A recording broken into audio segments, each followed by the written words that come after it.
What's up, guys, and welcome to another video. And today we're reviewing Indiana Jones and the Last Crusade. Now, to give you guys more in context, after the Temple of Dooms, although the Temple of Doom was a financial hit, it got a lot of backlash when it first came out due to its very dark nature and violence. And because of that, a lot of parents were complaining, which is why the third one was heavily toned down after criticisms.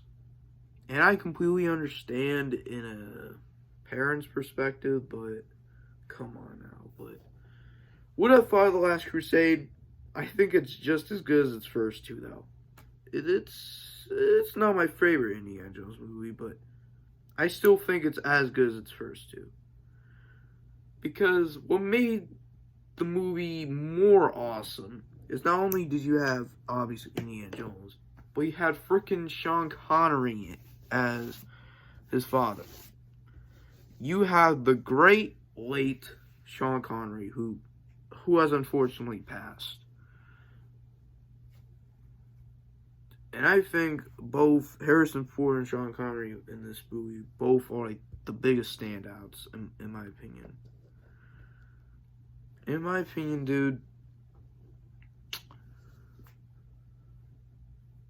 I don't think if they were to do a reboot, they're not going to be as good as its original trilogy.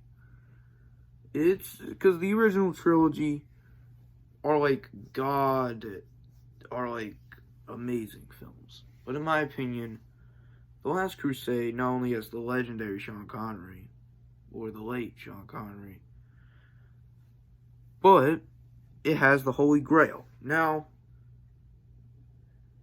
I would like to add that each Indiana Jones movie has their supernatural elements. With Raiders of the Lost Ark, it's the Lost Ark itself, where it basically has people turn to skulls and heads explode. In the second movie, for example,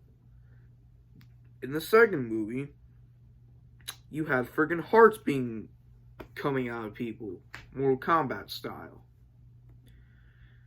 In the third movie, it quite literally shows a guy literally aging in like seconds. Quite literally aging within like seconds. My God, dude. But yeah, dude, I'm gonna dare to say it. I honestly do not mind the supernatural elements. It honestly makes it interesting. But the biggest complaint I've been hearing about King of the Crystal Skull, which I will get more in depth with that controversy in that review, and that is that the fourth one took a bit too far with like aliens, but I don't think the alien elements don't really bother me that much. And the third one, in my opinion, I honestly didn't really watch this movie as much as its first two, though. But I'll tell you, at the very opening, they quite literally do a whole origin story for Indiana Jones. Because who plays young Indiana Jones, you may think? You may ask? The late River Phoenix. Yep, Joaquin Phoenix's brother. The late River Phoenix. And I think he's great as a young Indiana Jones, in my opinion. Just saying.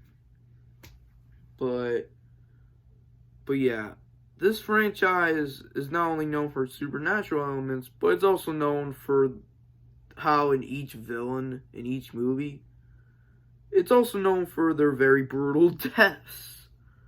Like, my God. For a kid's film, this is a pretty brutal death by seeing a guy literally like turn into a corpse within like seconds.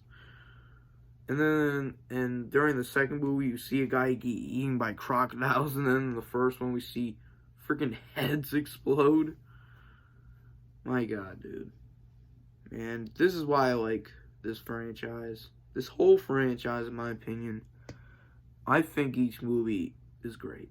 Even its weakest one, I still enjoy. It has its fair share of good moments. But yeah, overall, I think The Last Crusade, I think it's not my favorite Indiana Jones movie, but I still think it's a great film. Which is why I think Last Crusade, also a classic. And that's it. Last Crusade came out in 1989 and made a few money. And for a long time, that was the end of the series for a while. Until Kingdom of the Crystal Skull. AKA the most controversial movie in the whole franchise. Which we will be covering next. So, I want you guys to stay tuned for Kingdom of the Crystal Skull review. I'll see you guys in the next one. Peace.